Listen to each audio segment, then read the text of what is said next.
¿Qué pasa, gente? Nada mejor que un poco de música para comenzar, ¿no?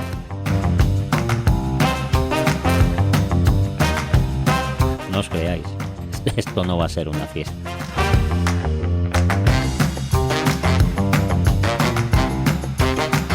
Poneros vuestras mejores galas.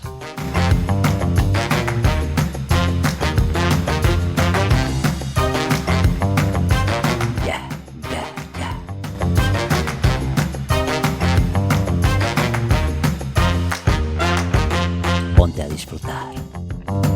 Los poemas del dragón. Prontito va a comenzar. Yeah.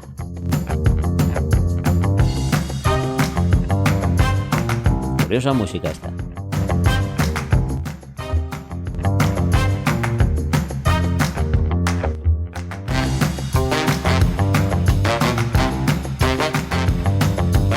Coma media.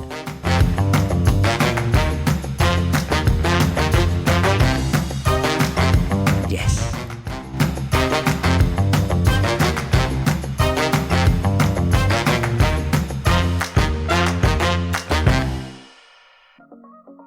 Muy buenos días, muy buenas tardes o muy buenas noches. Ya está aquí esta canción que supongo que los que seguís un poquito el podcast ya sabéis de sobra que indica que hoy va a haber polémica. No me preocupa, no me importa. Lo que sí me importa es dejar cosas claras y plasmar lo que yo observo a vuelo de dragón. No me gusta que se mienta, no me gusta que se manipule, y cuando uno presume de estirpe de libres, no puede tener ataduras. No debe de tener ataduras para poder volar libre. Ya os digo que el episodio de hoy va a ser polémico, pero no va a ser como mucha gente espera.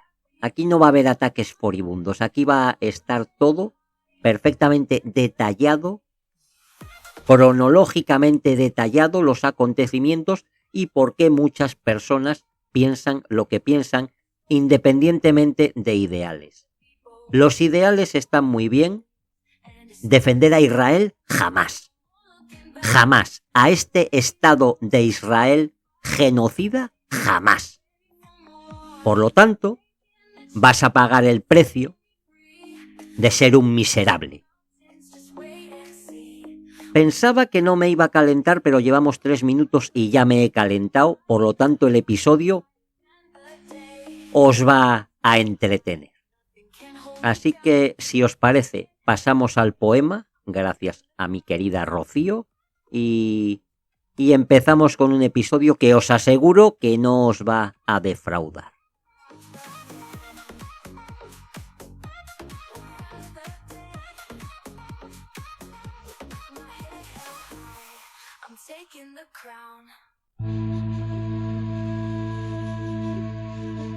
Hubo un tiempo en que ciertas voces caminaban solas, atravesando túneles de humo, bibliotecas malditas, archivos olvidados y pasillos donde el poder jamás soportó la luz.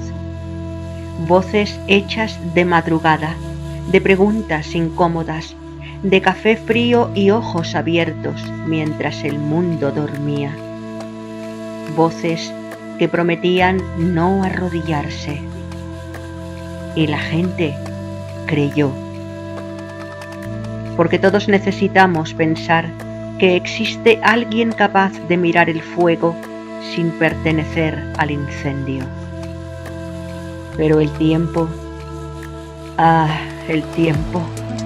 el tiempo no destruye solamente cuerpos, también inclina brújulas. Y un día el horizonte comenzó a arder, no por las bombas, no por los misiles, no por las banderas agitadas como cuchillos de tela sobre cadáveres recientes. No. El horizonte ardió cuando las palabras comenzaron a elegir trincheras. Entonces llegaron las pantallas, los platós convertidos en templos eléctricos, las opiniones disfrazadas de objetividad, la emoción confundida con verdad, y millones de espectadores buscando desesperadamente un reflejo donde colocar su rabia. Porque la guerra moderna no solo mata personas, mata matices. Y mientras los cuerpos caían lejos, aquí, entre focos y titulares, otra batalla comenzaba. La guerra por el relato. Unos gritaban libertad, otros gritaban manipulación. Y entre ambos extremos la verdad avanzaba herida, arrastrándose entre algoritmos, tertulias incendiadas y fragmentos de vídeo convertidos en dogma instantáneo.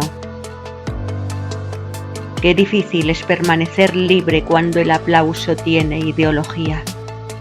Qué difícil es mirar a todos los lados cuando cada lado exige obediencia emocional. Qué difícil es sostener la duda en un mundo que recompensa las certezas furiosas. Y quizá ahí comenzó la caída, no la caída de un hombre, la caída de un símbolo. Porque algunos no vieron solamente un cambio de discurso, vieron algo más doloroso, la transformación del observador en participante, del narrador en bandera.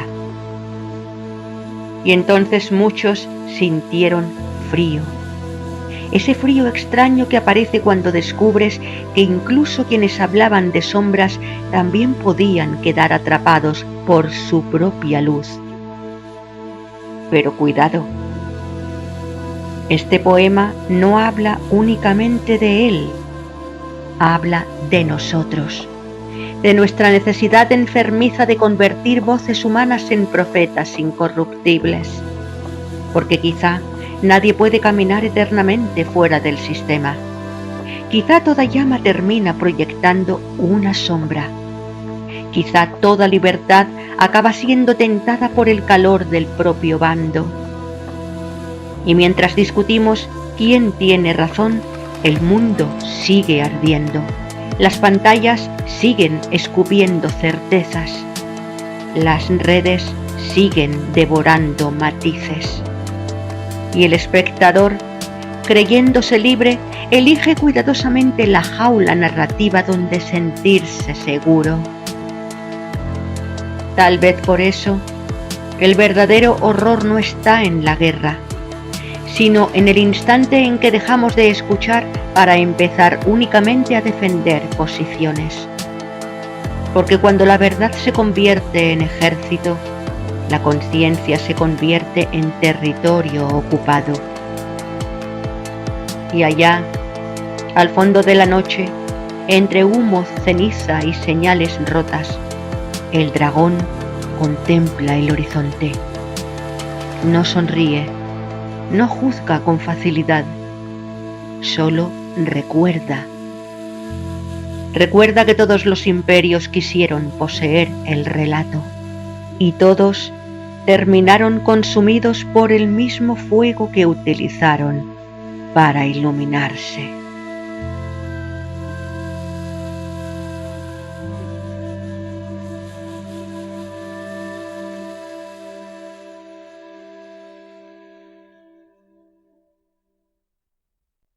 Muchas gracias, Rocío, y que comience el espectáculo. Hay noches en las que la información no llega como luz, sino como humo.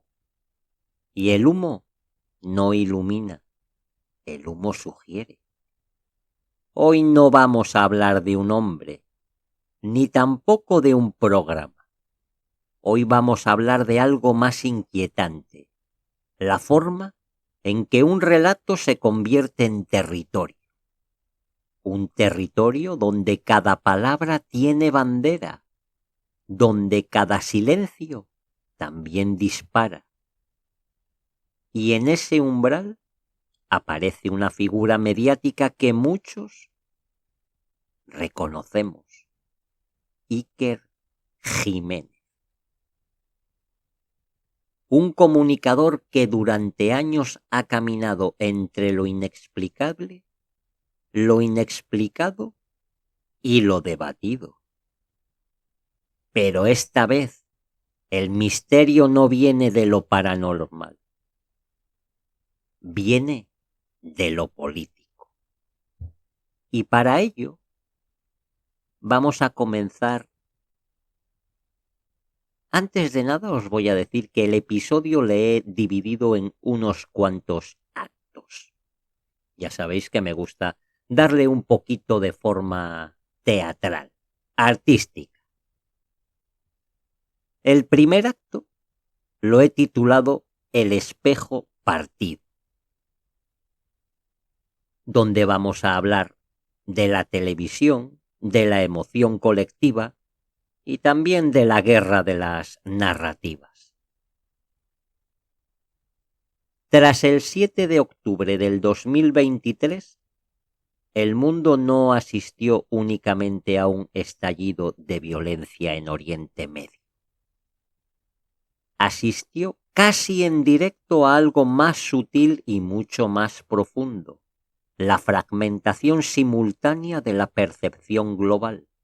No fue solo un conflicto armado, fue un evento transmitido, comentado, interpretado y reconstruido en tiempo real por millones de pantallas que no solo informaban, sino que sentían. Y cuando la información empieza a sentir, deja de ser un espejo neutro, se convierte en un espejo partido. En ese instante, los medios dejaron de ser simples intermediarios de hechos, se transformaron en arquitectos de contexto emocional. Cada titular no solo describía una realidad, la inclinaba. Cada imagen no solo mostraba, seleccionaba. Cada silencio no era ausencia, era una decisión editorial. Y en este delicado equilibrio, la audiencia comenzó a experimentar algo nuevo: no la guerra en sí misma, sino la guerra filtrada por la emoción del relato. En este ecosistema, la tensión informativa, programas de gran alcance intensificaron su cobertura. Entre ellos, el espacio televisivo de Horizonte se convirtió en uno de los puntos de mayor atención y discusión pública, no tanto por lo que mostraba únicamente, sino por cómo era interpretado lo que mostraba. Porque en la era de la hiperconexión ya no existe el contenido aislado, existe el contenido más su eco, más su interpretación, más su reacción inmediata. Y esa suma es la verdadera emisión.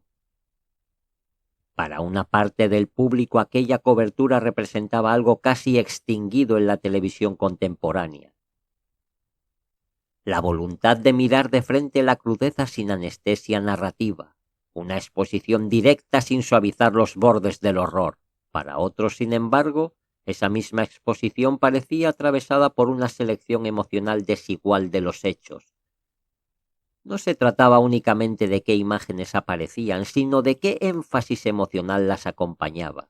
Y ahí nace la grieta más peligrosa de todas, la grieta interpretativa. Porque en este tipo de conflictos globales la percepción no se fractura por la información en sí, se fractura por la asimetría emocional percibida en su relato. Lo que para unos es equilibrio informativo, para otros es tono inclinado. Lo que para unos es contextualización, para otros es enfoque parcial. Y lo inquietante es que ambas percepciones pueden coexistir sin invalidarse mutuamente, y aún así destruir la confianza común en el mismo relato. En este punto la cuestión deja de ser televisiva, se vuelve antropológica, porque el espectador moderno ya no consume información como un receptor pasivo, la digiere, la compara, la contrasta y sobre todo la evalúa emocionalmente. Y esa evaluación no siempre se basa en datos, se basa en algo mucho más primitivo, la sensación de justicia narrativa. Así, el conflicto deja de vivirse solo como un acontecimiento externo y pasa a convertirse en un juicio interno constante. ¿Está siendo contado correctamente? ¿Está siendo equilibrado? ¿Está siendo honesto con todas partes? Pero esas preguntas no tienen una respuesta objetiva estable, porque no miden hechos, miden sensibilidad. Y ahí aparece el núcleo más inquietante de esta nueva era informativa. La verdad ya no se disputa únicamente en el terreno de los hechos verificables, sino en el terreno de la empatía distribuida. Es decir, no importa solo lo que ocurrió, sino cuánto espacio emocional se concede a cada lado del relato. Y cuando la emoción se convierte en métrica de veracidad, la información deja de ser brújula, se convierte en un campo minado interpretativo, donde cada espectador camina creyendo que ve el mapa completo, cuando en realidad solo ve la sombra de su propia expectativa. Y en ese espejo roto, el mundo entero se refleja fragmentado, no como es, sino como cada quien necesita que sea para poder sostener su coherencia interna. Con esta introducción, lo que he intentado, y con todos los actos lo que voy a intentar, es diseccionar el porqué de los acontecimientos, el por qué se llega a esta situación, el por qué no se puede ser libre atado a unos ideales que te obligan a tergiversar la realidad, a cometer actos que derivan en una falta total de empatía y de humanidad, porque si bien Iker Jiménez se metió en una guerra voluntariamente, yo he dicho desde un principio que nunca jamás debió de comenzar Horizonte,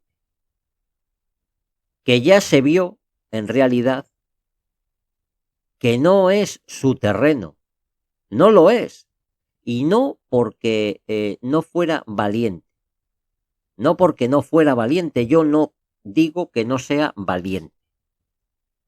Lo que sí digo es que está tremendamente equivocado y que él ha sido el que se ha metido en la boca del lobo. No me cabe ninguna duda que en todos los acontecimientos que han sucedido para atacar furibundamente a Iker Jiménez, como la vez que ING dijo que dejaba el patrocinio amenazando, y en una demostración de fuerza la gente apoyó a Iker Jiménez, muchos arrepentidos ya, yo entre ellos,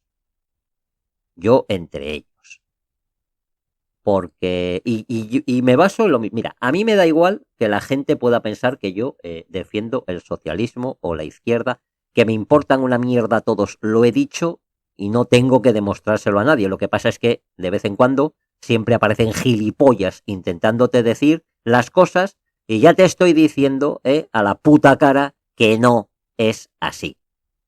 Y suscribo al 100% todo lo que he dicho hasta ahora, respecto a este caso. Estoy de acuerdo con la posición del gobierno español respecto a la situación entre Israel o Palestina. Me importa una mierda si están mintiendo, si es maquillaje. Me ciño a lo que es. Me ciño a lo que me interesa y a lo que me importa.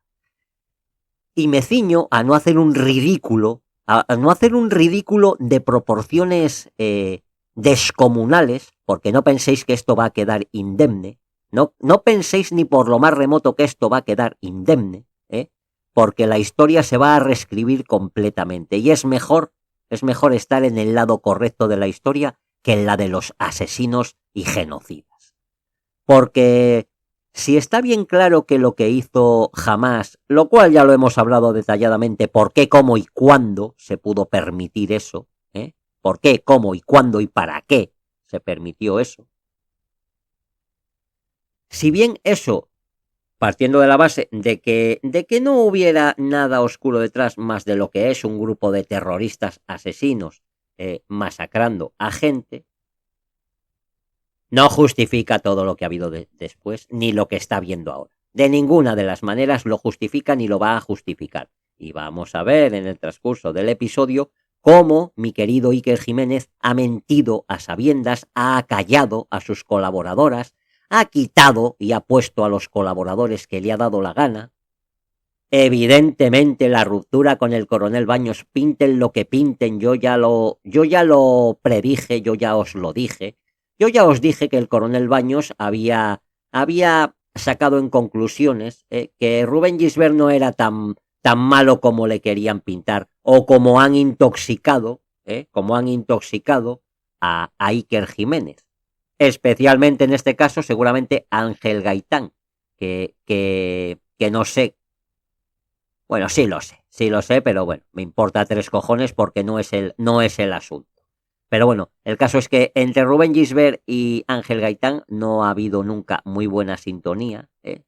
Lo entiendo perfectamente porque evidentemente en uno veo honor y en el otro veo un listo de puta madre y un espabilado, un abrazabanderitas. Es lo que es, un abrazabanderitas.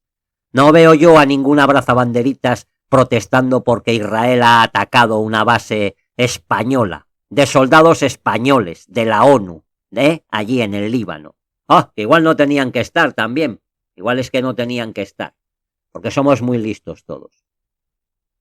Y encima, para más cojones, bueno, me voy a callar de momento, pero bueno, que el hecho es que este episodio va a ir transcurriendo entre un análisis bastante metódico de lo que está sucediendo, acompañado de la mala hostia que me va a ir saliendo en cada momento. Porque, como a mí me gusta decir la verdad en todo, en muchas de las cosas que hay en el mundo del misterio no participo, porque siempre va a haber gente de esa esfera, de Cuarto Milenio o de Iker Jiménez. Yo ya os he dicho que siempre seré gran seguidor del misterio, del trabajo del misterio. Sigo escuchando episodios de Milenio 3 cuando me apetece. Cuarto Milenio ya es que no es lo que era, evidentemente no es lo que era. Es otra cosa de la que podríamos hablar. Podríamos hablar también del mundo del misterio, pero no voy a hablar de eso. Ni siquiera soy de esas personas que dicen, es que sé muchas cosas que podría hablar. No os preocupéis, que las sé y las voy a hablar. Pero este no es el momento de hablar de ello. Si en el momento en el que hable otra vez, haga un episodio de personajes del misterio, incluiremos a Iker Jiménez y toda su trayectoria desde sus comienzos. Pero creo que no es el momento ahora de hablar del misterio, puesto que esto se ciñe a Horizonte. Así que, si os parece, vamos a ir con el segundo acto, que creo que también va a ser bastante esclarecedor, y el cual va a hablar de la opinión como campo de batalla y el comunicador como símbolo. porque el juicio nunca se pronuncia en voz única. Se fragmenta, se multiplica, se propaga como si cada conciencia encendiera su propio tribunal portátil, donde la sentencia ya está escrita antes incluso de escuchar el alegato. En este espacio inestable, el presentador, en este caso Iker Jiménez, no es únicamente un comunicador. Se convierte en una superficie de proyección, un lienzo donde cada espectador no ve lo que él dice, sino lo que llevaba dentro antes de escuchar. Y en ese tránsito la figura pública deja de pertenecerle a sí misma. Pasa a ser reconstruida constantemente por miles de interpretaciones simultáneas.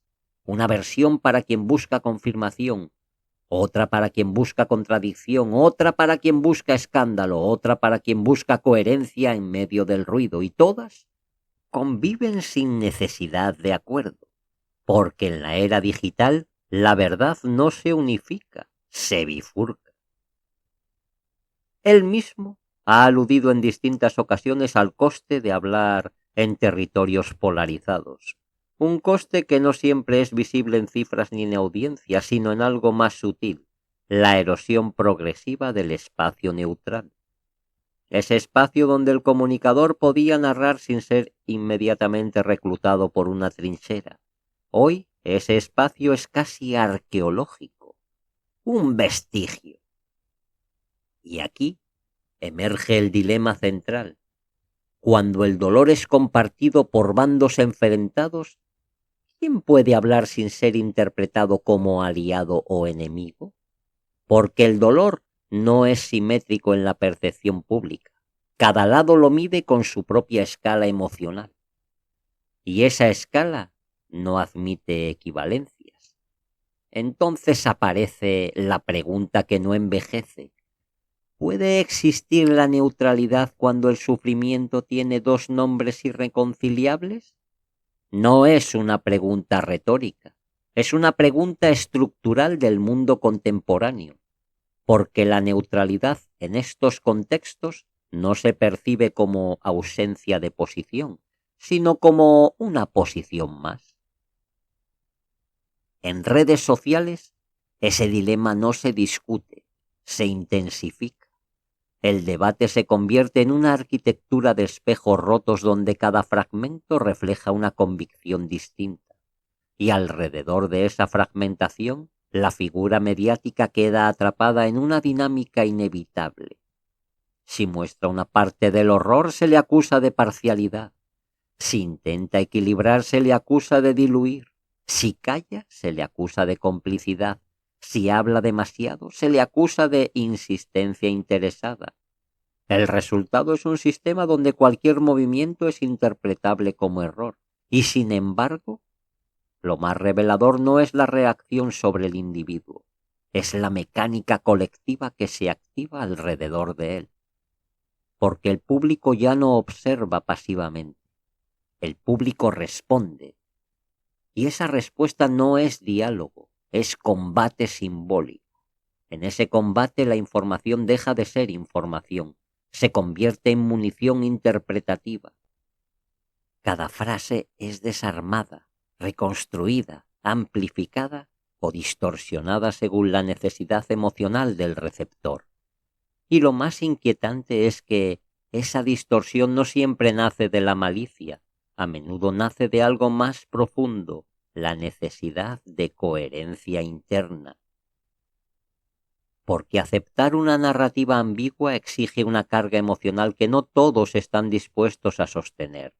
Es más sencillo fijar una posición clara, más sencillo convertir un relato complejo en una etiqueta, más sencillo reducir el mundo a dos direcciones opuestas. Así, el juicio invisible no lo dicta una institución, lo dicta la suma de millones de interpretaciones urgentes, cada una convencida de estar corrigiendo el relato, cuando en realidad está contemplándolo desde su propia herida. Y en ese proceso el comunicador deja de ser emisor, se convierte en símbolo, un símbolo que no pertenece a la realidad, sino a la necesidad colectiva de orden en medio del caos. Y aquí quizá resida el verdadero núcleo del conflicto. No en lo que se dice, sino en la imposibilidad contemporánea de escuchar sin reinterpretar.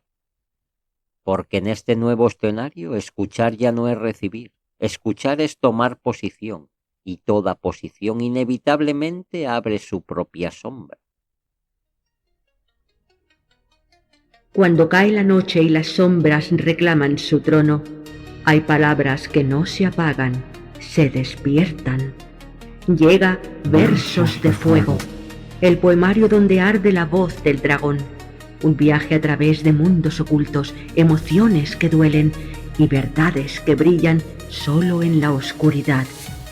Si buscas un libro que no se limite a contarte algo, sino que te atraviese, que te encienda, que te recuerde quién eres cuando nadie mira, entonces acércate, siente el calor y deja que sus llamas te hablen. Versos de Fuego, no un poemario, un despertar. Disponible en Olé Libros, Amazon, Fnac y en tu guarida de libros habitual. Cuando cae la noche y las sombras reclaman su trono, hay palabras que no se apagan, se despiertan. Llega Versos de Fuego, el poemario donde arde la voz del dragón. Un viaje a través de mundos ocultos, emociones que duelen y verdades que brillan solo en la oscuridad. Si buscas un libro que no se limite a contarte algo, sino que te atraviese, que te encienda, que te recuerde quién eres cuando nadie mira, entonces acércate, siente el calor y deja que sus llamas te hablen. Versos de Fuego, no un poemario, un despertar. Disponible en Olé Libros, Amazon, Fnac y en tu guarida de libros habitual. Creo que está quedando bastante de manifiesto que en este episodio, por un lado, estoy intentando plasmar la situación desde una manera totalmente objetiva de lo que está sucediendo, de lo que ha sucedido, de por qué sucede, y luego, por otro lado, estoy metiendo la parte personal, es decir, la parte, para que nos entendamos, entre comillas, de confrontación de ideas entre una, no voy a decir defensa, pero sí suavización del comportamiento completamente inhumano del Estado de Israel y una mucho más por parte de colaboradores que él permite que vayan, evidentemente. No sé si los elige o no los elige, pero en cualquier caso no creo que se los impongan. Lo que sí sé es que ha habido colaboradores que le han dicho que no fueran y no han ido, y siempre son del mismo lado. Siempre son del mismo lado. Y vuelvo a decirlo. Se asocia el que se defienda a la cuestión palestina como que es algo de izquierdas. Bueno, siento deciros que la verdadera gente de derechas, de verdad, de derechas, también está en contra del sionismo. Era uno de los pilares que tenía. Evidentemente, el sionismo está infiltrado en derecha, izquierda y centro, evidentemente. Pero aquí, si dejáramos a un lado la parte política y entráramos en la parte humana, que es la única que a mí me importa, que a mí se me asocia con la izquierda, porque defiendo las mismas cosas que ahora defiende la izquierda en este país, es lo que hay. Ya os digo que en mi caso es mentira, no soy de izquierdas. Es lo que hay, no soy de izquierdas. Tampoco soy de derechas. Como os he dicho siempre, soy un puto dragón. No me gusta la política. Me gusta abrazarlo todo.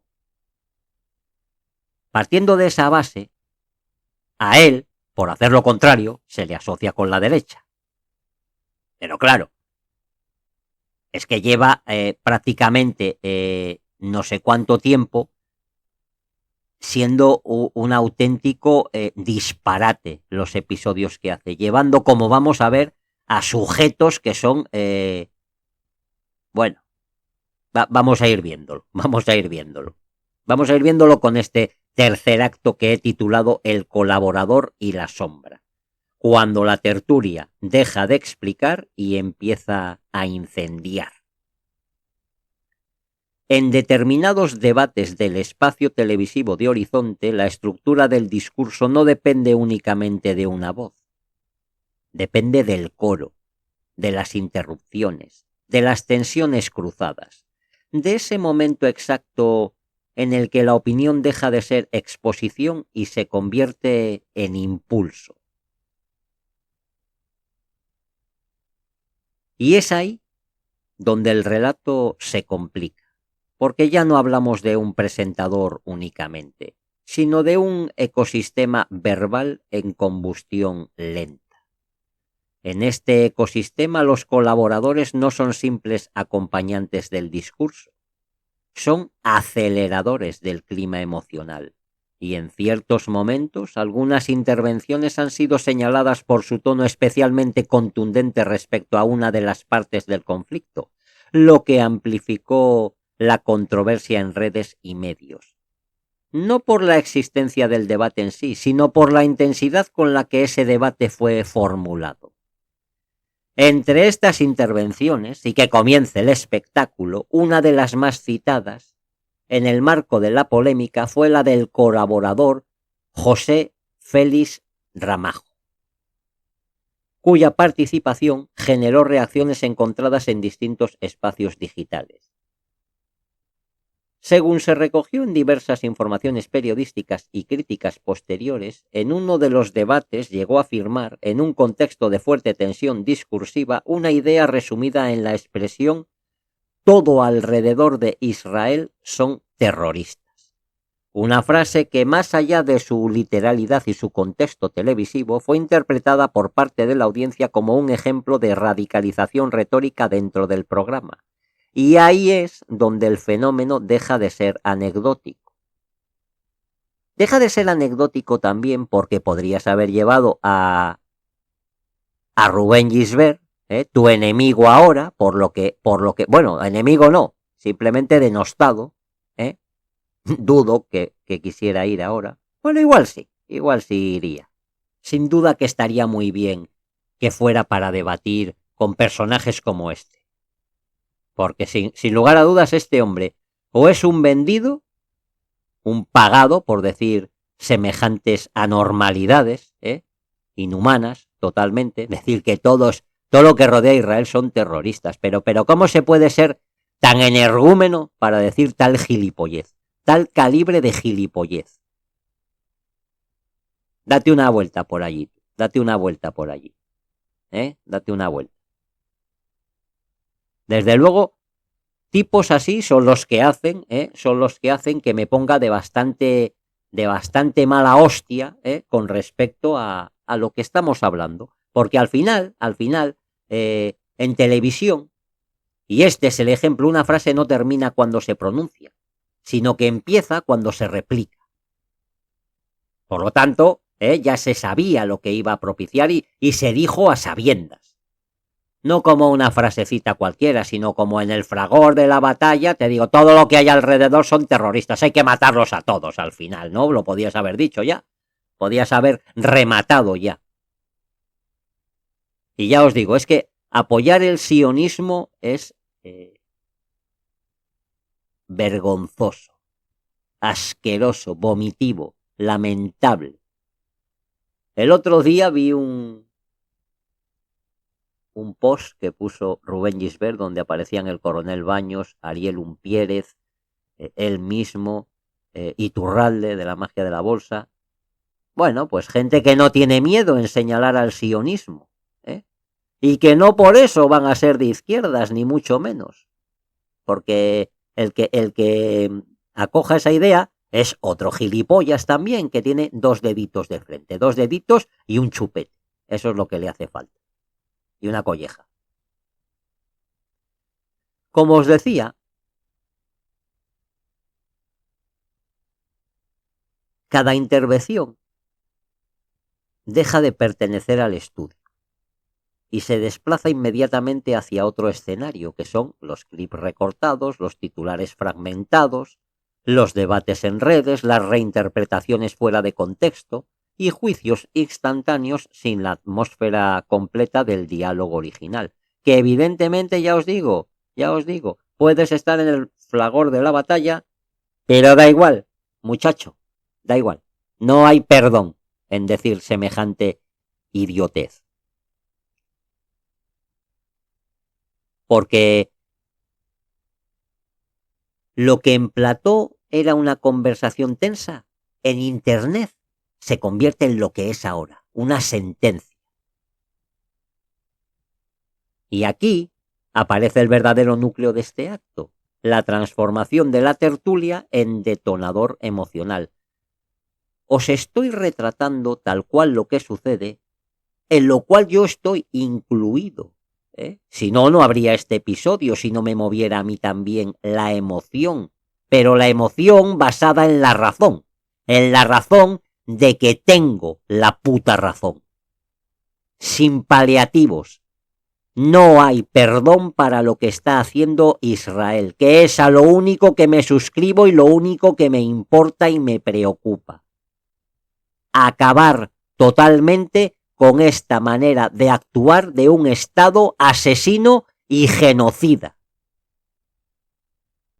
Y dicho esto, vamos a ir a una parte muy importante, porque al final, en este entorno en el que nos estamos moviendo, de lo que estamos hablando, de Horizonte, cada participante opera como una chispa potencial.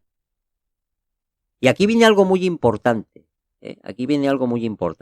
porque si fuera todo objetivo, esto que sucede no sería con una intención necesariamente de crear esto, sino que sería la propia dinámica del sistema. Es decir, una frase intensa provoca una respuesta intensa, la respuesta intensificada exige mayor intensidad y así el ciclo se retroalimenta, hasta que el contenido deja de ser una conversación y se convierte en combustión. Pero ¿cuál es el problema? El problema es que si tú todo lo combustionas desde un lado, se te ve claramente la posición que estás tomando. Ya os digo que yo respeto todas las posiciones, pero no respeto que se sea tibio con lo que está haciendo Israel. Y ya está. Y ese es el propósito de este episodio, no criticar a Iker Jiménez. A mí Iker Jiménez me importa una mierda. Lo que me preocupa es lo vergonzoso de que alguien que promulgaba la estirpe de los libres es un esclavo más del sionismo. Sin querer, pues lo siento mucho, Iker, haber espabilado y leído un poco más. Porque mira que has leído libros, joder, mira que has leído, pero el que había que leer, o no se te puso de los cojones leerle, o pasaste de él. En definitiva. Hay que tener en cuenta que el programa de Horizonte no funciona únicamente como un espacio de análisis. Funciona también como amplificador de estados emocionales. Y esa amplificación no distingue con precisión entre matiz, contexto o énfasis retórico del momento. Porque la emisión televisiva y su recepción digital viven en 2 tiempos distintos. Uno lineal, otro explosivo. Así, lo que en plató puede ser una discusión sobre interpretación en redes se convierte en una guerra de etiquetas, y cada etiqueta simplifica lo que antes era complejo, hasta hacerlo irreconocible. Y en medio de este proceso, la figura de Iker Jiménez deja de ser únicamente responsable del contenido. Se convierte en el punto de convergencia de todas las interpretaciones posibles del contenido. Ahora bien, ¿por qué sucede esto? ¿Vosotros qué pensáis? Puede ser que no suceda porque él controle cada palabra de sus colaboradores, sino porque el sistema mediático actual no separa con claridad entre dirección editorial y ecos del debate. Todo se mezcla, todo se atribuye, todo se absorbe. Y entonces ocurre el fenómeno más inquietante. La tertulia deja de ser un espacio de exposición de ideas y se convierte en un objeto narrativo autónomo. Un organismo que vive más allá de sus participantes. Un organismo que respira clips, que se alimenta de fragmentos, que sobrevive de la reacción constante. Y en ese organismo la sombra no pertenece a una sola voz, se distribuye, se comparte, se diluye entre intervenciones, silencios, énfasis y recortes. Porque al final, en la era digital no se juzga solo lo que se dice, se juzga cómo puede ser reinterpretado lo que se dice. Y esa posibilidad de reinterpretación es infinita. Así, el colaborador no es solo colaborador, el presentador no es solo presentador y el programa no es solo programa, son piezas de un mismo incendio narrativo. Y en ese incendio, la pregunta deja de ser ¿quién incendió la chispa? Y pasa a ser otra mucho más incómoda. ¿En qué momento dejamos de distinguir entre hablar y provocar fuego? Esto de ahora sería la parte analítica, la parte suave, de los acontecimientos. La parte en la que yo como buen samaritano diría, bueno, hombre, si no es culpa de Iker, es la situación. ¿El problema cuál es? Pues el problema es todo lo que vamos a ver ahora mismo. El problema es todo lo que vamos a ver ahora mismo, en lo cual se ve claramente que sí que hay un sesgo y que sí que hay una intención. Ahora bien, ¿por qué? Bueno, pues aquí tendríamos varias opciones. Yo, como ya os he dicho antes, estoy convencido de que por parte del gobierno se ha intentado acabar con Iker Jiménez y, evidentemente, pues estando en un medio de comunicación afín a la derecha, curioso, lo que antes estuvo en la izquierda, por eso mismo, ¿cuánto ha tardado en salir Jesús Vázquez de Telecinco? Todo es igual en el mundo, todo es igual en el mundo. ¿Y a dónde ha ido ahora Jesús Vázquez? Joder, qué espectáculo este país, Es la hostia, este país es que es la hostia.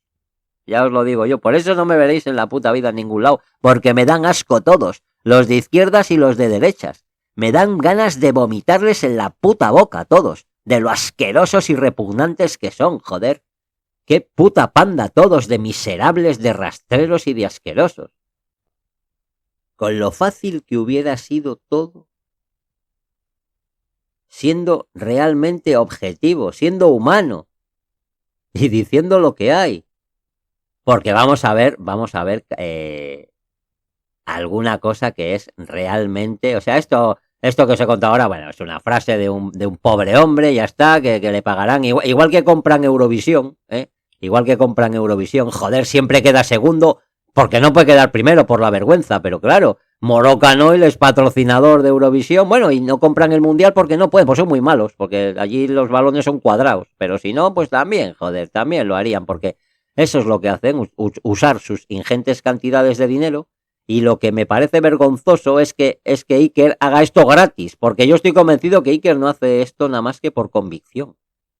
Como te ha tocado este bando ahora, porque por ideales o por lo que te salga de los cojones, que es tu problema y totalmente respetable, pues tienes que comprar el paquetito. Y hubiera sido muy sencillo decir, señores, yo, bueno, pues no tengo por qué decirlo, pero no, estoy más cercano a la derecha, cojonudo, ole por ti, ningún problema en ello. Pero esto que está haciendo Israel es algo vergonzoso.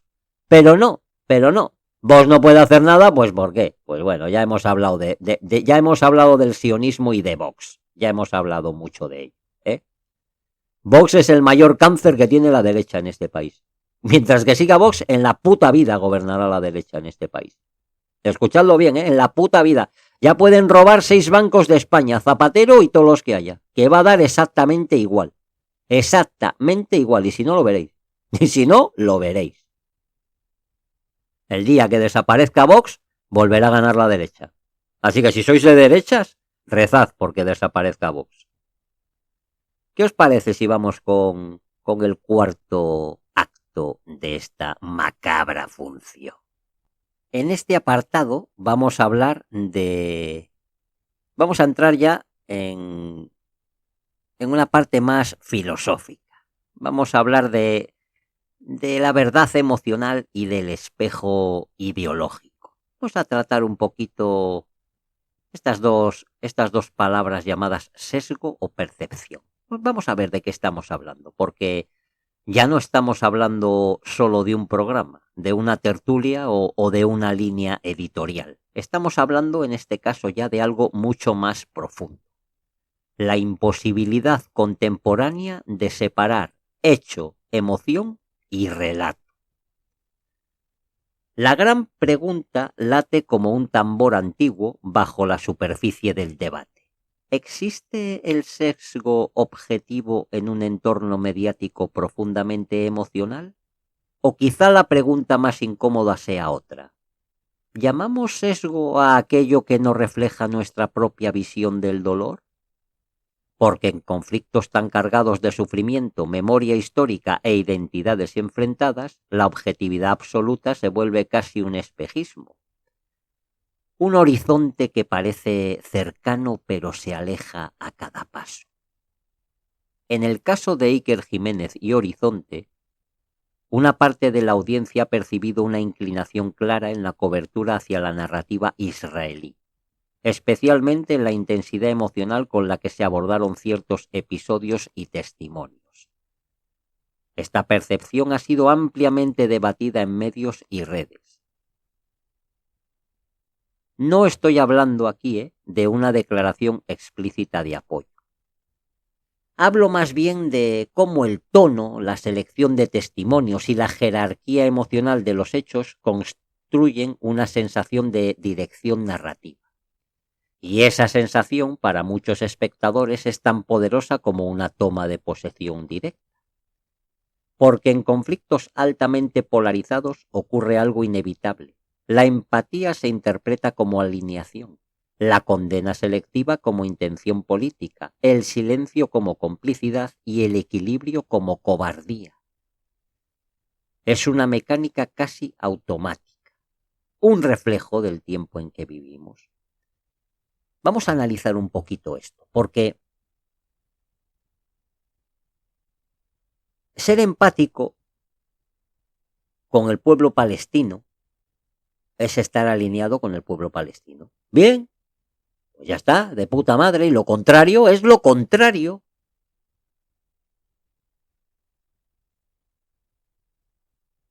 El silencio, evidentemente, es cómplice. Cuando se está silenciando algo que se está haciendo, se está siendo cómplice con eso que se está haciendo. ¿Es el equilibrio cobardía? Bueno, pues según, en mi caso, el equilibrio sería justicia. Un tío equilibrado puede decir soy de derechas, pero no apoyo lo que hace Israel. Eso es un tío equilibrado, eso es un tío valiente. Un cobarde es lo que está haciendo Iker Jiménez. ¿Me explico? Por eso cada acto explica la narrativa, los acontecimientos, los porqués, entra en la parte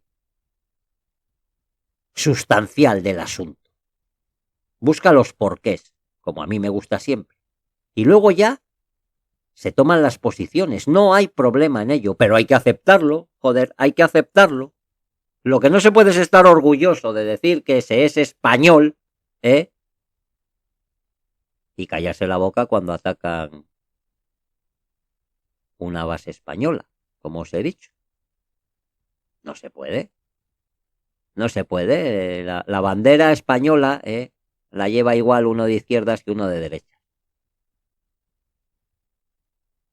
Una vergüenza lo de las banderas. Podríamos hablar también de las banderas y los países y todo, y todo el tinglao que hay. Pero bueno, eso sería otra cuestión. Lo cierto es que esto que os estoy diciendo es por varias razones. Si se muestra dolor de un lado, se sospecha afinidad. Si se contextualiza el otro, se sospecha justificación. Si se intenta mantener distancia, se acusa de frialdad. Y si se condena con fuerza, se presupone militancia. Las cosas son como son y hay que aceptarlas. Ya está. Esto es lo que hace que un comunicador se convierta en sospechoso de algo. Aunque su intención fuera informar, ¿eh? Si eso fuera así, estaría mal informando. Esto, estamos hablando de Iker Jiménez ahora, ¿eh? Pero todas estas cosas forman parte del ecosistema mediático actual.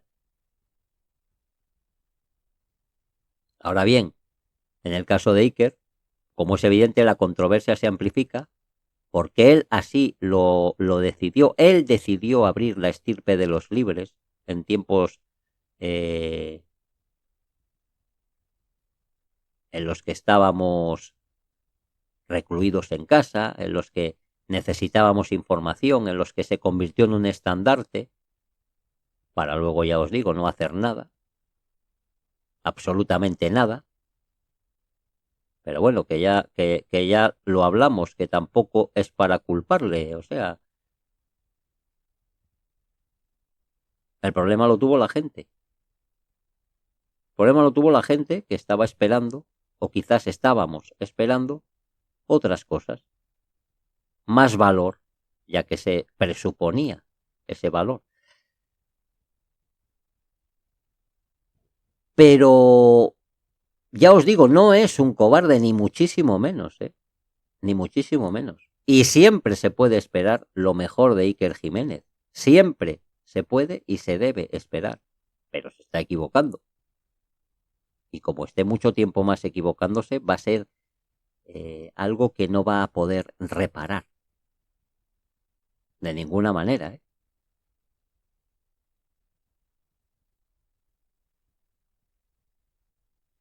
El sesgo, continuando con lo que estábamos hablando, no siempre reside únicamente en qué se dice. También reside en cuánto tiempo ocupa un bloque, qué imágenes se repiten, qué adjetivos acompañan a los hechos, qué testimonios reciben más peso humano y qué silencios quedan flotando. Ahí es donde la percepción pública empieza a construir la idea de inclinación. Y aunque no pueda medirse como una fórmula matemática, sí puede sentirse como una atmósfera. En realidad, la cuestión no es si existe sesgo. Toda narrativa tiene un marco. La verdadera cuestión es, ¿somos capaces de reconocer el marco cuando coincide con nuestra visión del mundo? Porque el sesgo que confirma nuestras ideas rara vez nos parece sesgo. Nos parece sentido común. Bien, aquí podríamos también debatirlo. Aquí también podríamos debatirlo. Porque de sentido común es apoyar los derechos humanos. Si los apoyas de un lado, lo tendrás que apoyar de otro. Digo yo.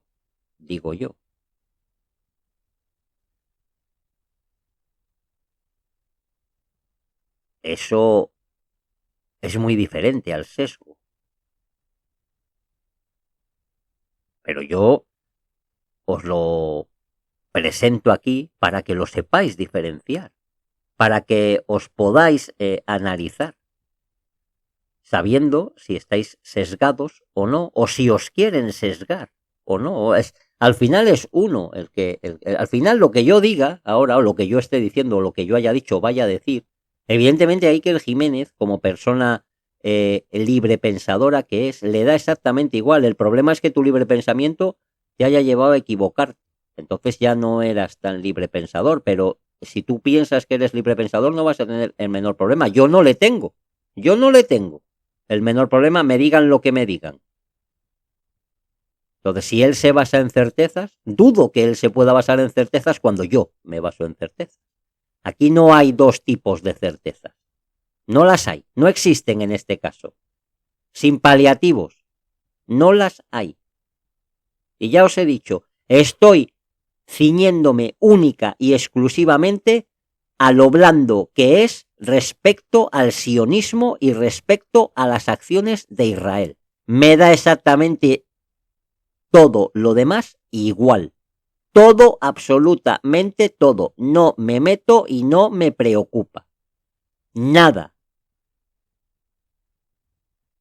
Es así.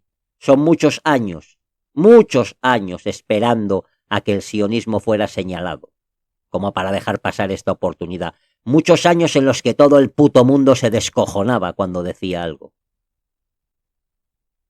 Esos tiempos han cambiado y ahora el que ha espabilado, el que busca, ya sabe dónde encontrar y ya sabe lo que hay. Por lo tanto, dejando claro esto del sesgo, de no confundirlo con sentido común, que no nos hagan confundirlo,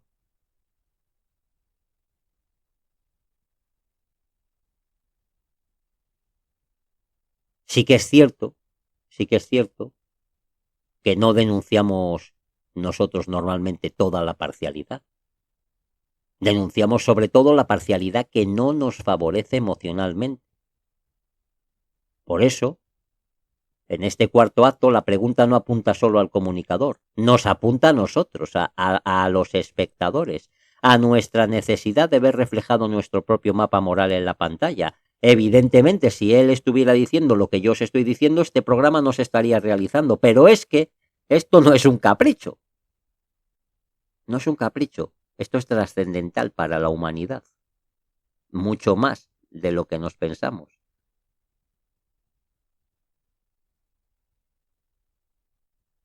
La pregunta sería si buscamos objetividad o buscamos reconocimiento. Es decir, buscamos que el relato legitime la herida que sentimos más cercana. Y cuando eso no ocurre lo llamamos sesgo. Yo no... y para eso hago este acto y para eso hago todos los actos.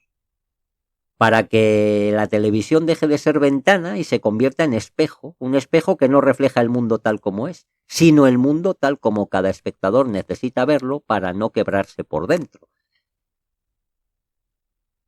Ahora, debatiendo sobre esto,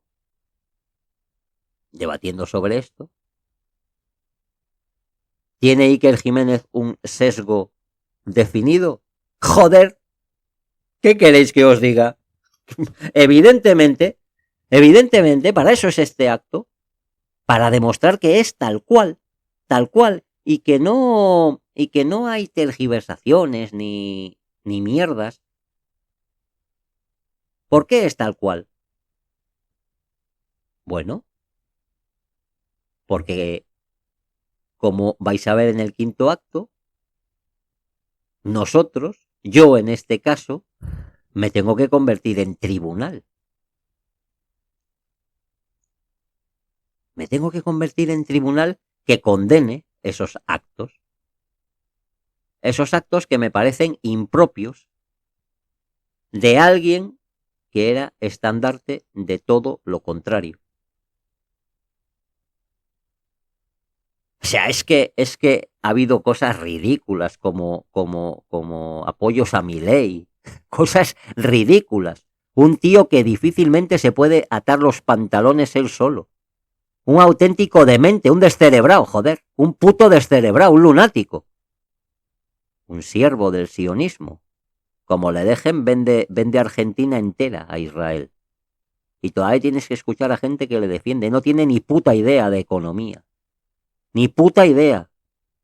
Yo no acabé administración y dirección de empresas, pero ya os digo yo que le pego un baño guapo a este. Que ha leído 4 libros y malos. 4 libros y malos. De los libros que ha escrito, la mitad los ha escrito otro y los que ha escrito él están denunciados por plagio. Un puto inútil que te pide que inviertas en una criptomoneda que no valía para tomar por el culo. ¿Qué más queréis que os diga? A ver, ¿qué más queréis que os diga?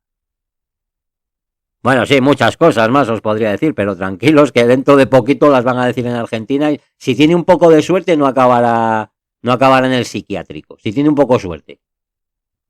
Pero vamos, que es lo más probable que ahí es donde acabe, y con la llave tirada a 2 kilómetros para que no pueda salir.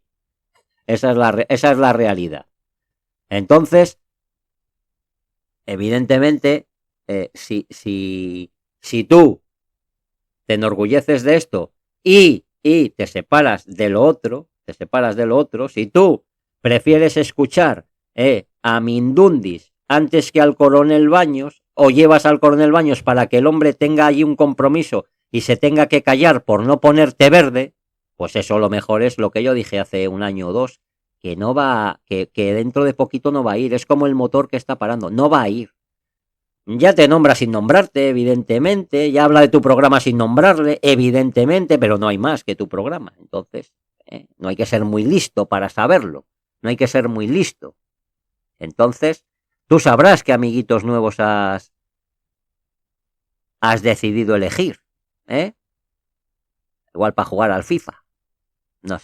No sé, porque la verdad que es decepcionante, amigo mío, decepcionante, o sea, decepcionante.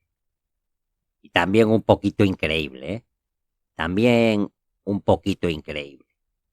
Como increíble es, y permitirme destensar un poquito la situación, el patrocinador que tenemos esta semana y al cual agradezco,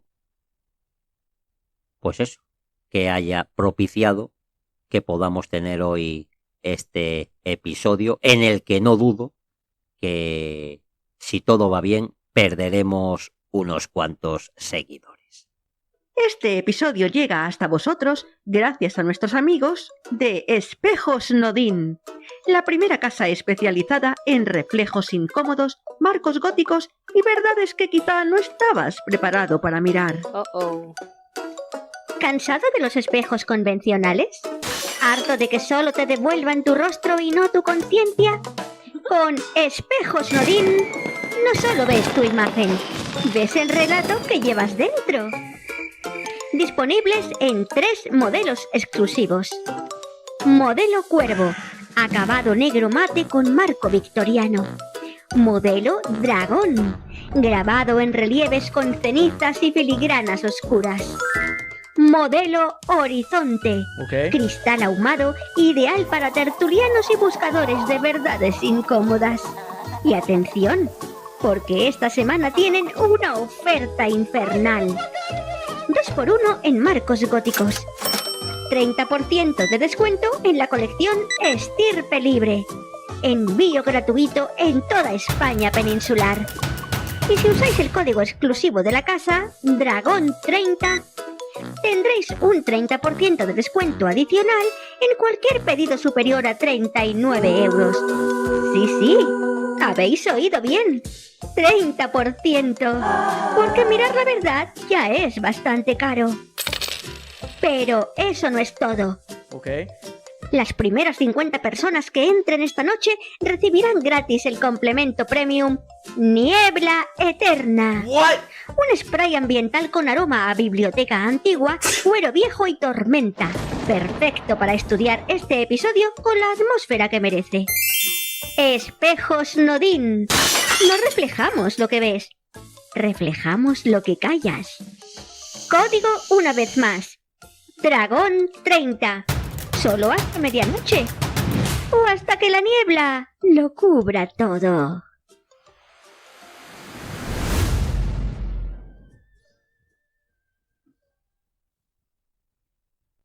Bueno. Espejos Nodin. Este lugar donde todos nos vemos reflejados.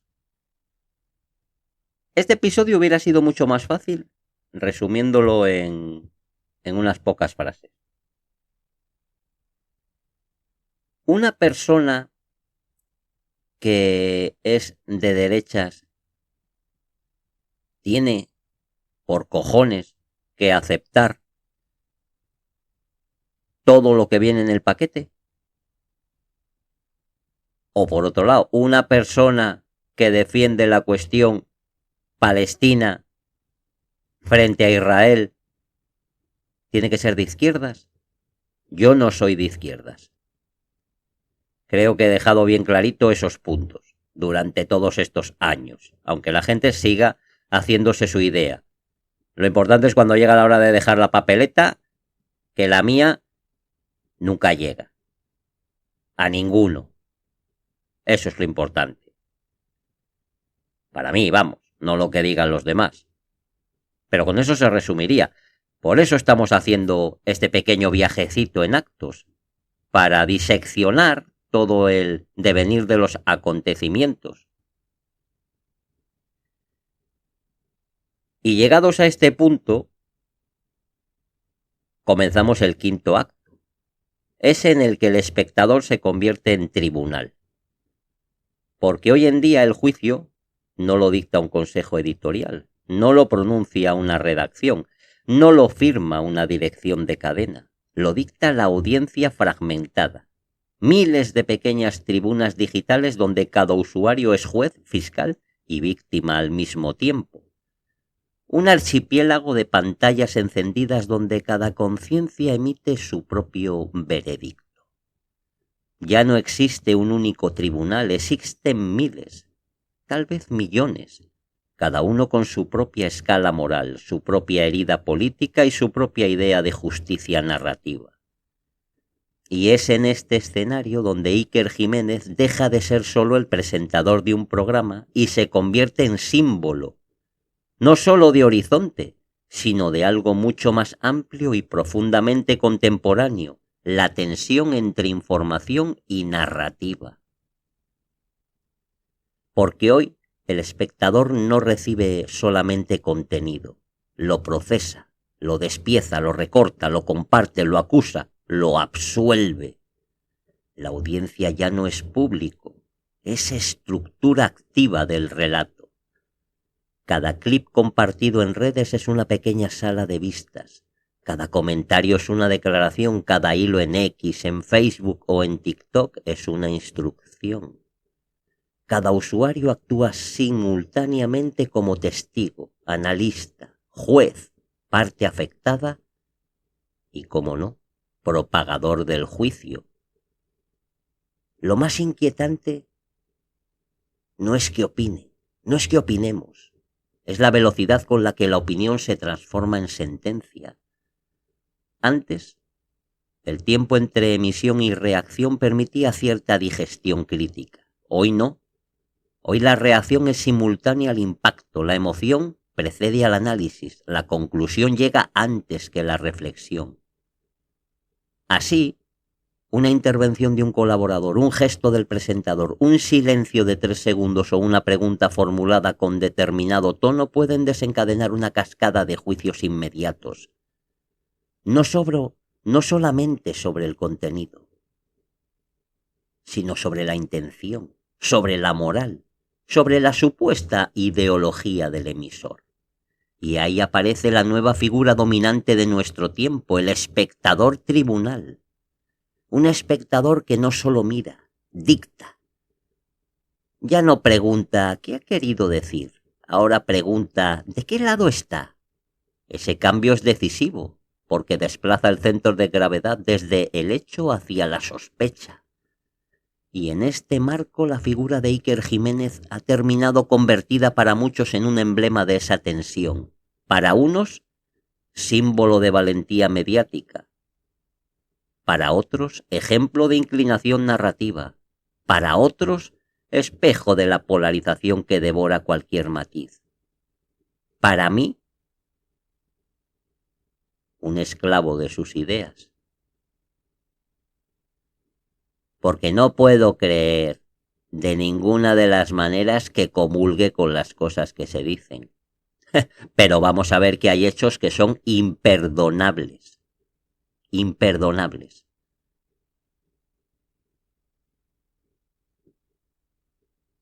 Lo verdaderamente fascinante realmente tampoco es que sea este caso individual.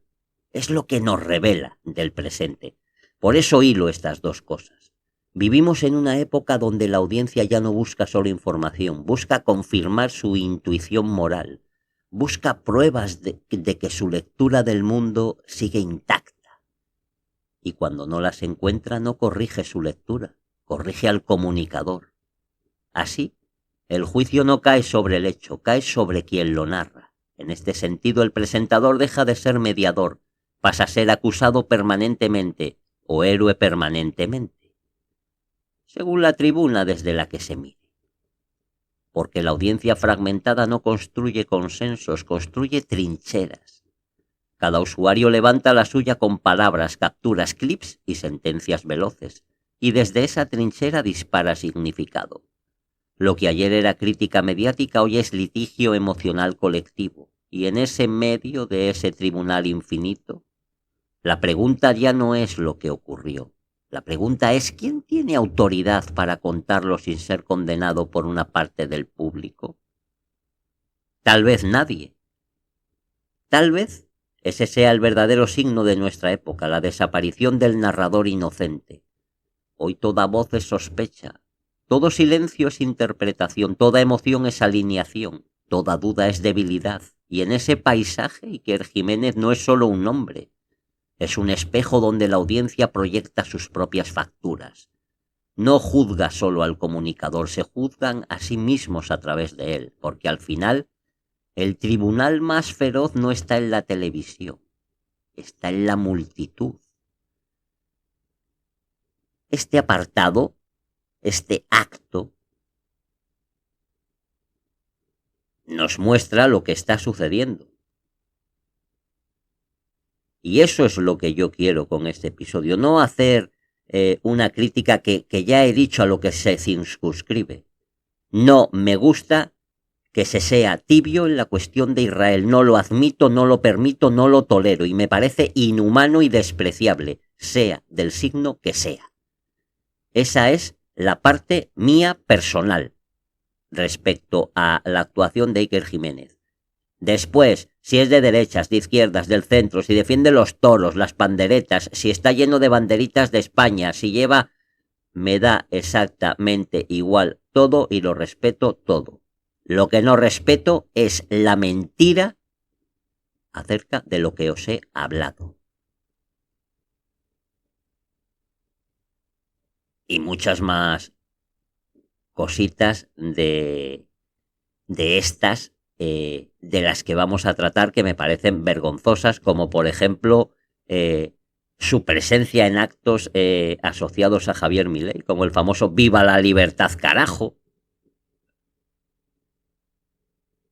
Esas cosas, me parece, o sea, estar en algo con Javier Milei es que eres ridículo, o sea, porque un incapacitado como ese hay pocos gobernando. Muy poquitos, ¿eh? Luego ya esto de robar o no robar o todo lo que queráis, bien, eso ya, ahí ya no entramos. Porque, joder, evidentemente cualquier persona con dos dedos de frente tiene que estar espantado de todo lo que aparece del PSOE, del gobierno, del presidente, de lo que rodea al presidente.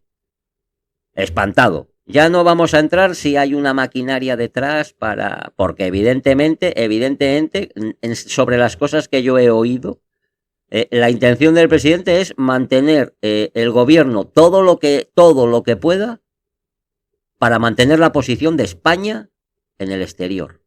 Poco se habla de eso. Una posición que cambiaría radicalmente respecto a si gobernara la derecha. Ahora, si me preguntáis a mí, ya sabéis que soy un tío claro. ¿Qué le interesa más a España ahora mismo respecto a la situación mundial? Pues por más que me pese y tristemente, lo que hay que alimenta que vengan grandes empresas chinas que creen trabajo. Uy, qué miedo el trabajo chino, ¿eh? Ya prontito cuando estén entrando los coches y todo eso ya veréis cómo hay menos miedo, bastante menos miedo. Pero bueno, esto es una opinión personal. Creo que quien va a gobernar el mundo, creo que quien va a manejar los hilos del mundo no está en Estados Unidos. Por lo tanto, cualquiera que esté alineado a Estados Unidos va a salir perdiendo. Y creo que llevamos años hablando de ello y creo que ya es bastante evidente el ridículo que está haciendo Estados Unidos. Lo cual no quita, para que añadamos aquí otra pildorita conspiranoica, y es que yo desde un principio os he dicho cómo llegó y quién alzó a Donald Trump al puesto donde está, pero nos tendríamos que ir a unos cuantos años más, a los anteriores mandatos, lo cual no cumplió, pero sigo diciendo que hasta el último momento no se sabrá si realmente está del lado de los buenos o de los malos. Y aparentemente está totalmente del de los malos, ¿eh? Pero ya os digo, son muchos años en esto, son muchos años sabiendo quién le alzó, sabiendo lo que hay detrás y no creyéndome que las cosas sean como parecen. Ya sabéis que aquí uno de los lemas es de esa página amiga de detrás de lo aparente, y es que nada es lo que parece. Por lo tanto, yo sigo pensando que todo puede suceder. Pero eso no tiene nada que ver con lo que estamos hablando aquí. Lo que estamos hablando aquí es, pues eso, cómo alguien, y en eso vamos a entrar en este sexto acto, perdón, que se me traba la lengua, la traición hacia esa libertad. ¿Verdad que sí, Hermensito? Nos ha jodido. Hermes se mosquea mucho cuando estoy hablando de lo de Iker, porque veíamos mucho Cuarto Milenio y realmente se mosquea con la situación. Pero bueno, yo ya le he dicho que una cosa es el misterio y otra cosa es, o una cosa es el personaje y otra cosa es, bueno, pues el misterio. El misterio que siempre ha acompañado a Iker Jiménez como estandarte, y ahí viene pues uno de los chascos que uno se puede llevar cuando él decidió mezclar estos asuntos, supongo que sin saber hacia dónde le iba a llevar. Eso también lo tengo bien claro, y que una vez que uno se mete quizás por una carretera, igual no es tan fácil dar marcha atrás. Aunque ya os digo que aquí todo el mundo está siempre en capacidad de poder redamirse de los actos que considere. Siempre se puede intentar resarcir o cambiar de opinión, porque evidentemente, y entramos ya directamente en el sexto acto, en el cual hablaremos de la caída de la estirpe libre, cuando la libertad se convierte en bandera. Quizá aquí no está el problema en que un comunicador tenga ideales. Todos tienen ideales. Yo también tengo ideales, pero no es un ideal determinado. Es realmente ideales. Muchos ideales de muchos distintos lugares. Toda voz nace de una mirada. Toda mirada nace de una herida, de una experiencia o de una convicción. El problema, para una parte de quienes le hemos seguido durante años, no es que Iker Jiménez piense. El problema es la sensación de haber cambiado el lugar desde el que piensa. Esa es la gran cuestión. Durante mucho tiempo una parte de su audiencia lo vimos como alguien situado fuera del carril. Un narrador de lo incómodo, una voz que no obedecía ni a bloques ni a dogmas, una especie de estirpe libre. Un hombre que parecía dispuesto a mirar donde otros no querían mirar. Pero, con el tiempo, para muchos de nosotros esa imagen empezó a resquebrajarse. No solo por un programa, no solo por una tertulia, sino por una acumulación de gestos, presencias y alineamientos simbólicos. Como os he dicho, la asistencia a determinados actos públicos, los guiños a discursos asociados al conservadurismo liberal y la cercanía discursiva con ciertos marcos políticos han sido leídos por nosotros, por mí, como un punto de inflexión. No me olvido, como os he dicho, cuando apareció públicamente emulando el lema de Javier Milei. Es que hay que ser gilipollas para hacer eso. Es que no, es que de verdad, es que me pongo de una mala hostia, chaval. Y lo intento que no, pero me pone de una mala hostia, me cago en la madre que me parió. Es que es increíble. Yo no critico el ideal, ¿eh? Eso me importa 3 cojones, puedes estar equivocado o no. Pero lo que sí critico es la renuncia a esa supuesta puta libertad que tenías. La decepción no nace del pensamiento conservador, nace de la percepción de que se ha antepuesto una visión ideológica al espíritu crítico que antes parecía definir a Iker Jiménez. Es decir, no me molesta que tenga posición, me molesta que la posición parezca haber sustituido a la apertura. Eso es lo que me molesta. Desde una parte o desde una lectura crítica, para que nos entendamos, el conflicto no sería editorial, para que nos entendamos, sino identitario. Es como si el comunicador que prometía mirar todas las sombras hubiese empezado a iluminar unas y a oscurecer otras. Y aquí es donde aparece la acusación más dura. La de que ciertos datos, sucesos o voces disonantes reciben menos espacio o menor legitimidad cuando no encajan en el marco dominante del discurso. Y aquí es donde me gustaría entrar a comentar algo que fue realmente vergonzoso y lamentable. Lo más vergonzoso que ha podido hacer Iker Jiménez es esto que os voy a relatar ahora y que me imagino que muchas personas ya conocerán. Y es nada más y nada menos, porque es que me toca, la verdad que me toca los cojones. De lo que quiero hablar es de un comunicado que él, en el cual desmentía a su reportero. ¿Cuáles fueron los hechos? Bueno, pues en una conexión, Laura de Chiclana, que es una periodista que estaba cubriendo el conflicto, es una corresponsal de Mediaset, afirmó que no todo el mundo tenía derecho a entrar en los refugios antiaéreos de Israel. Minutos después, Iker Jiménez y Carmen Porter leyeron un comunicado de la comunidad judía desmintiendo esta información y negando el acceso discriminatorio. Ahora bien, vamos a ser escrupulosos con los acontecimientos. ¿Qué dijo la corresponsal de Mediaset, Laura Chiclana, en Horizonte? En el minuto 10:35, entre la noche del 5 de marzo y la madrugada del 6 de marzo del 2026, lo que dijo fue: no todo el mundo en Israel tiene derecho a acudir a los refugios. Aquí, por ejemplo, en Haifa, en un barrio árabe, que también pasa en otras zonas árabes del país, los árabes no tienen derecho a acudir a un refugio.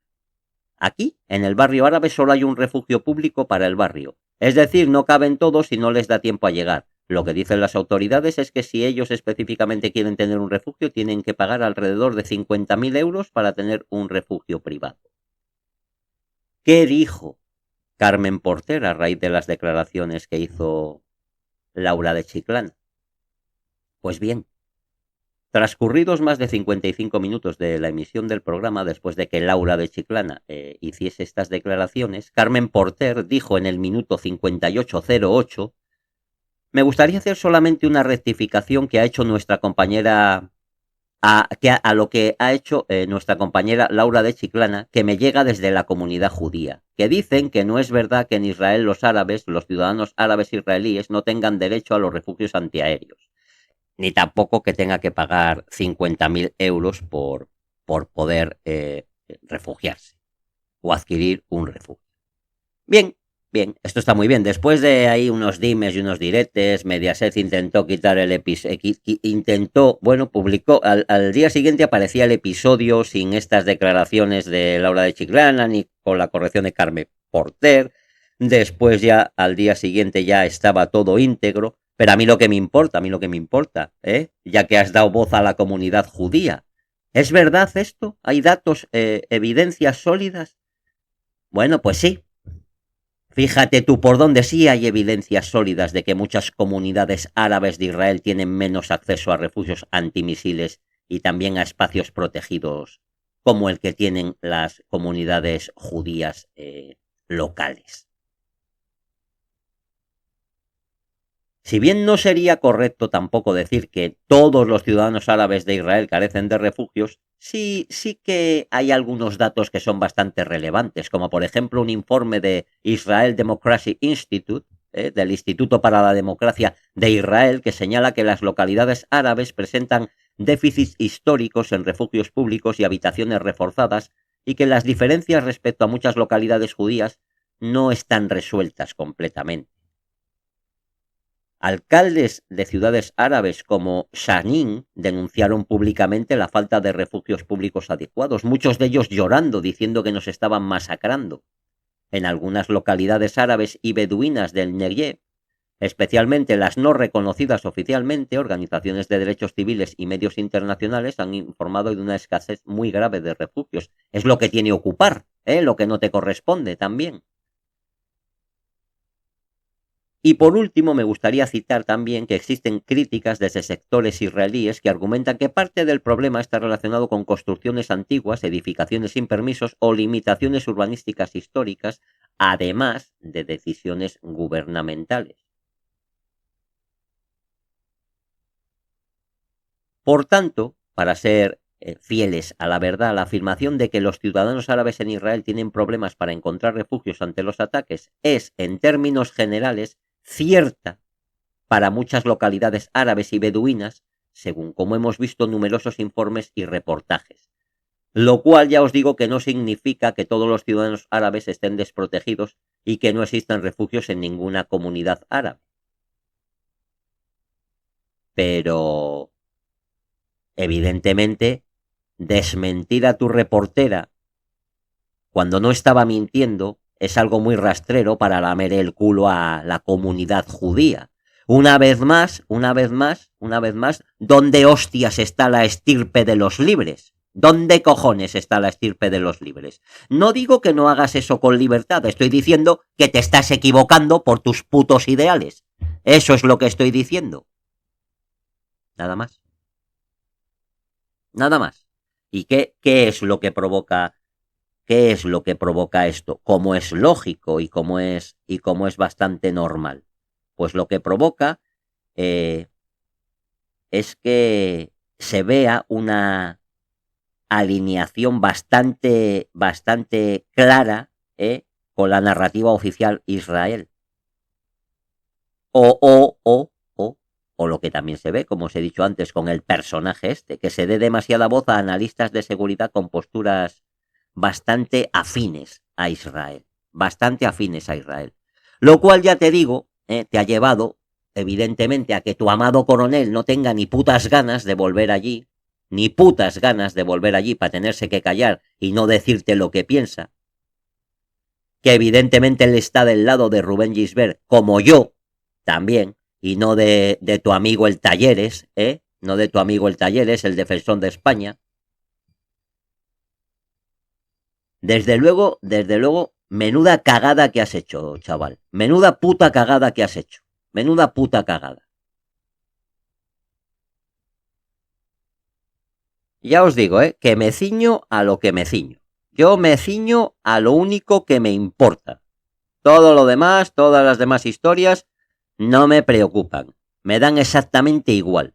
Así que cada uno esté en su puta trinchera o haga lo que quiera. Me importa una mierda. Lo único que me importa es lo que me importa y se acabó la historia. El fin del sionismo y cualquiera que se asocie con ello me parece despreciable. Y ya hablaremos del sionismo, que el sionismo no es propiedad de la derecha, aunque ahora esté esclavizada ante él. Pero el sionismo que esclaviza a la izquierda tampoco es nada desdeñable. ¿Qué ha pasado con todo esto? Pues que quienes lo seguíamos por su supuesta independencia sentimos que ya no está al frente de esta bandera. Ya no estamos frente a un observador del misterio, sino frente, como os he dicho, a un narrador con trinchera. Y eso lo que convierte la polémica es en una tragedia simbólica. es decir, la caída del que decía ir por libre. No como villano, sino como figura que a ojos de algunos ha cambiado la libertad por la bandera. Y aquí la pregunta deja de ser política, se vuelve lo que yo soy, poética. ¿En qué momento la voz que prometía romper marcos terminó habitando uno?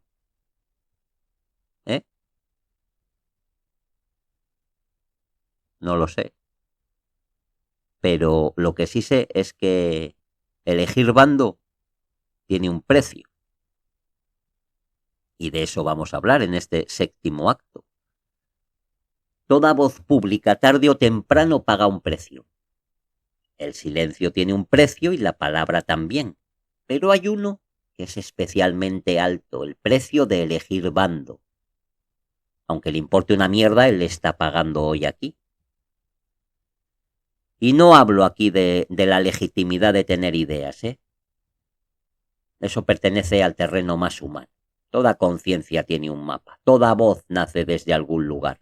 El problema no es pensar. El problema es la sensación de que aquella voz que parecía caminar fuera de las filas terminó habitando una. Y eso hiere bastante más que el desacuerdo, porque no rompe una opinión, rompe una imagen.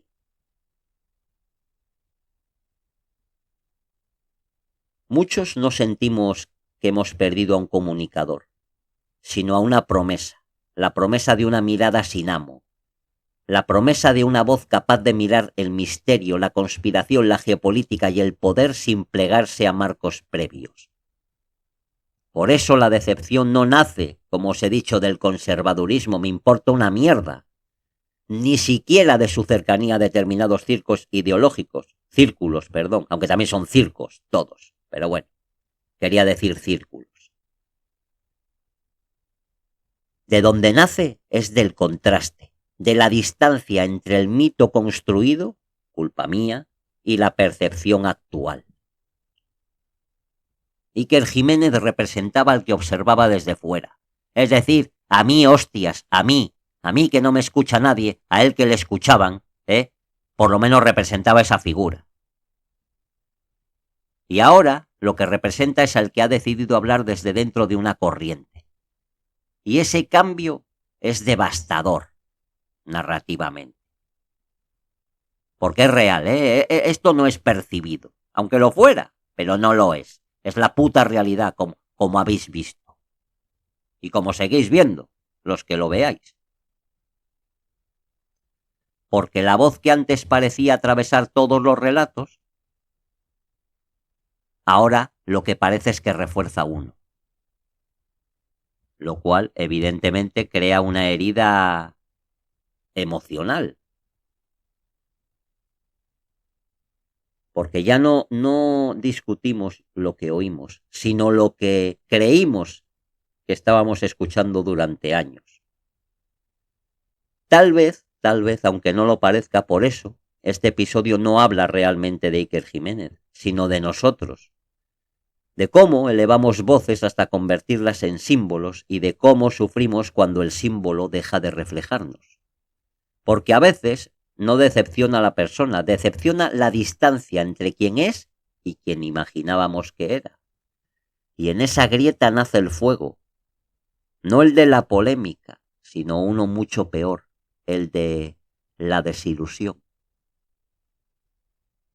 Esa es la realidad, ya os lo he dicho yo, una desilusión de que alguien que prometía ser libre no lo es.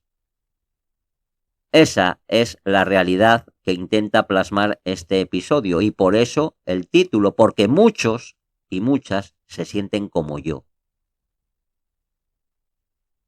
Independientemente de que nos da igual, que sea de izquierdas o de derechas, es que el problema, yo lo he dicho desde un principio, me podéis creer o no, pero siempre ha estado metida esa parte en lo que yo hacía. El problema es que yo llevo 750 millones de episodios escuchados desde hace decenas de años de Iker Jiménez y en la puta vida se escuchó nada hasta llegar aquí, hasta llegar a esta situación en la que él se metió, como os he dicho, por equivocarse. Como os he dicho, por equivocarse. El mundo de la conspiración, el mundo ese que vivimos en el 2020, 2021, el mundo de cuando estuvimos en casa, lo que propició es esto. Eso es lo que propició este error. Lo que yo dije desde un principio, nunca debió de comenzar Horizonte. Y es el fin de Iker Jiménez como lo que era. Alguien libre y que representaba la libertad. ¿Por qué ya no está la estirpe de los libres en YouTube como estaba? ¿Por qué ya no aparecen esos cafetitos? ¿Por qué ya no hay la estirpe de los libres?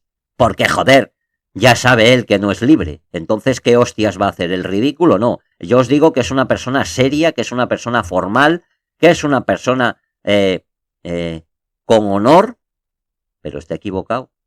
Muy equivocado. Terriblemente equivocado en algo que no puede ser perdonado ni olvidado y que le va a acompañar toda su vida. Toda su vida. Aunque yo sea un monicaco que no escuche nadie, da exactamente igual. Yo no soy juez, como aquí salía en el episodio. Juez es cada uno y él va a ser su juez. Él ya es su juez. Y más vale que no sea peor de lo que parece y que el personaje se haya comido a la persona. Más le vale. Porque él sabe muy bien lo que es eso. Muy, pero que muy bien.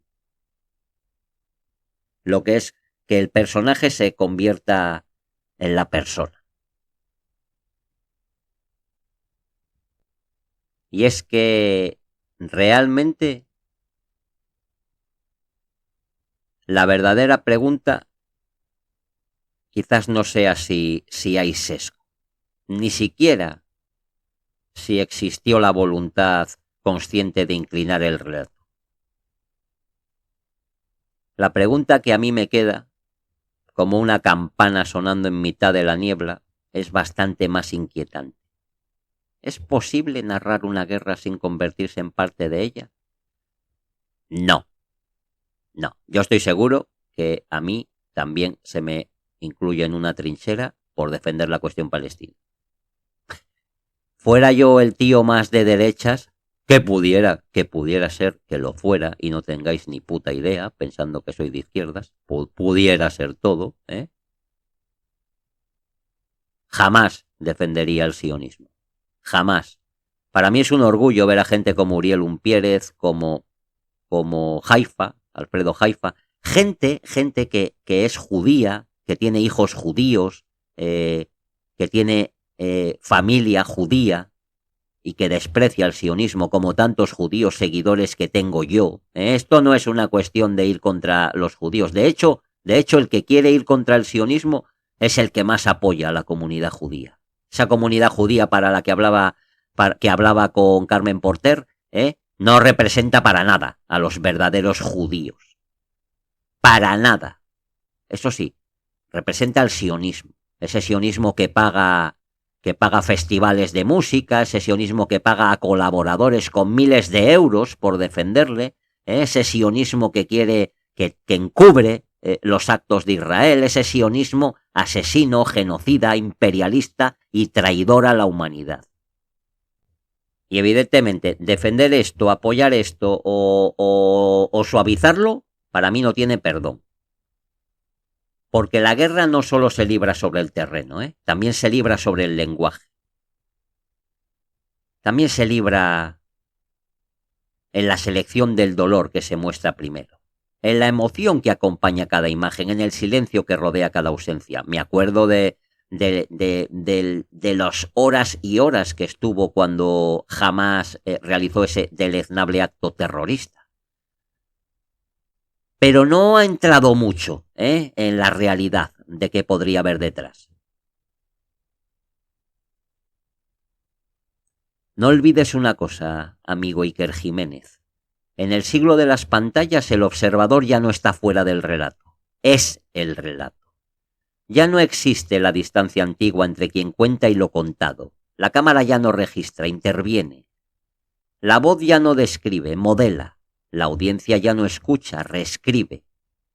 Cada plano emitido, cada testimonio, cada pausa y cada gesto se convierten en parte de una arquitectura de sentido que sobrevive más allá del hecho. Lo que sucede no termina cuando sucede. Al contrario, empieza cuando se narra. Y es aquí, quizá donde resida el vértigo de nuestro tiempo, la imposibilidad de mirar sin tocar, de contar sin alterar, de informar sin dejar una huella en la forma en que el mundo será recordado. Por eso, hoy que hemos hablado de Iker Jiménez, del sesgo, de la decepción que tenemos una parte de su audiencia, de la sensación de que la estirpe libre eligió bandera, en realidad, de lo que estamos hablando es de algo mucho mayor, del precio de narrar en tiempos de guerra. Porque toda voz que se pronuncia sobre un conflicto entra, quiera o no, en la lógica del conflicto.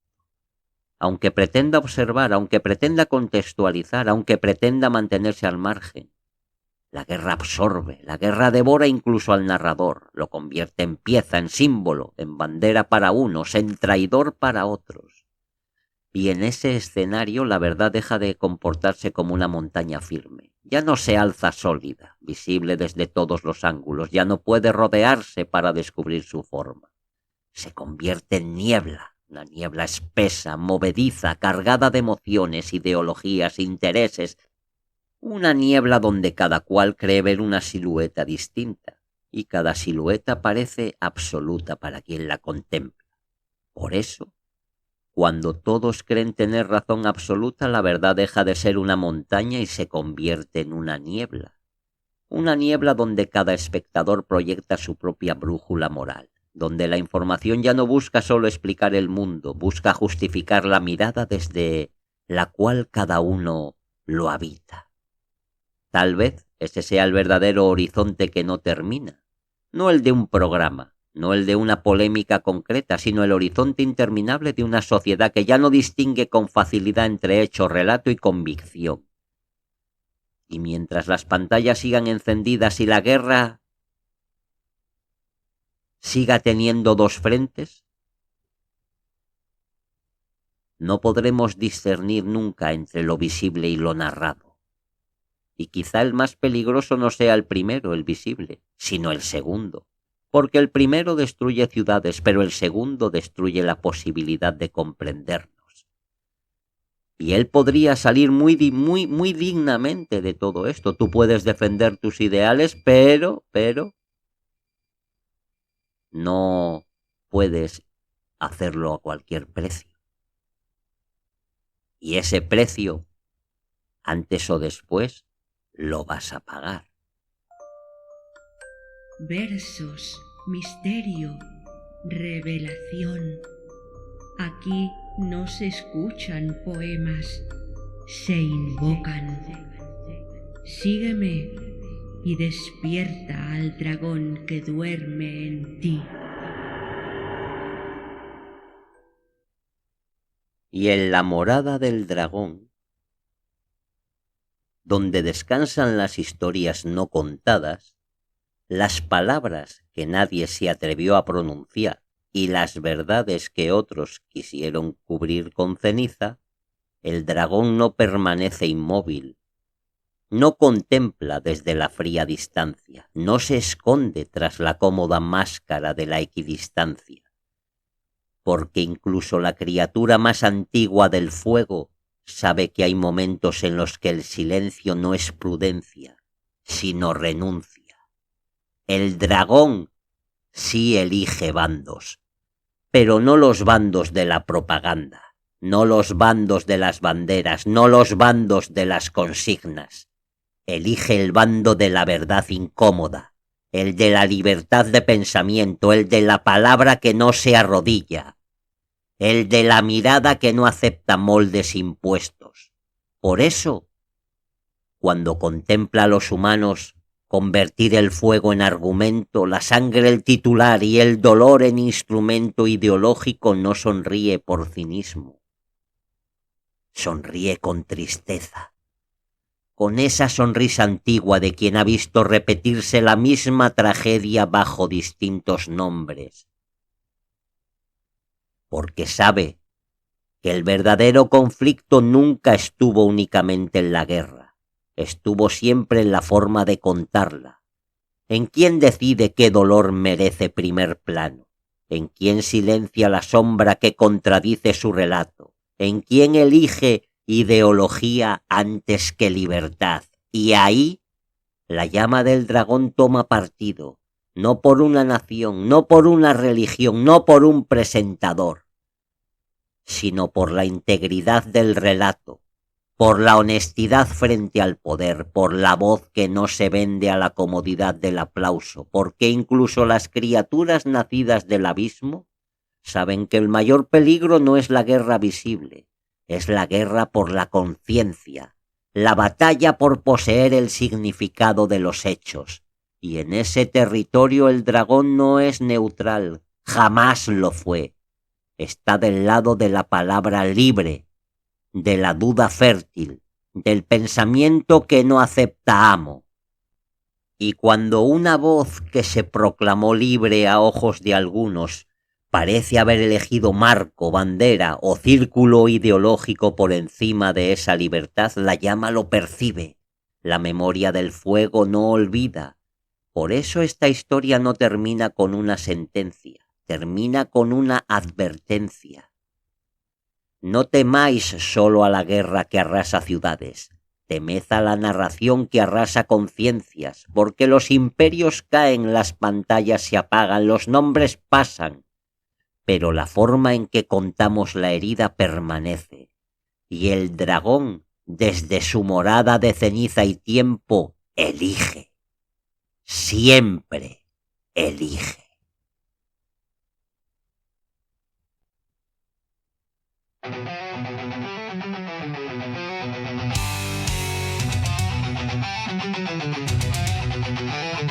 En las sombras danzan llamas sin razón. El aliento del dragón escribe su canción. Los valles gritan bajo su opresión. La luna llora, sedienta de redención. Oh, los poemas del dragón son fuego, lucha y perdición. Oscuridad que abraza el corazón y la esperanza en su destrucción.